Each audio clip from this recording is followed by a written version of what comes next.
RMC, l'immanquable grande gueule.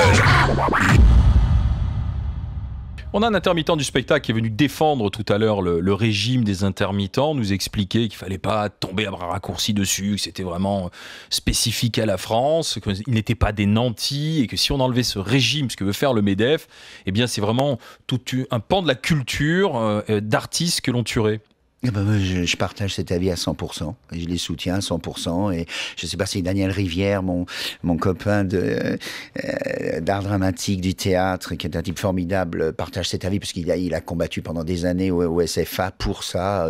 Non, mais ça va, quoi, il y a des limites à pas dépasser. Alors voilà, ça va. Voilà, on ne touche pas au régime des intermittents. Non, mais il ne faut pas dépasser cette ligne rouge, ça va, parce que sinon ça va éclater. Et alors, qu'est-ce qu'il y a? Il va plus y avoir que des feuilletons américains, des feuilletons...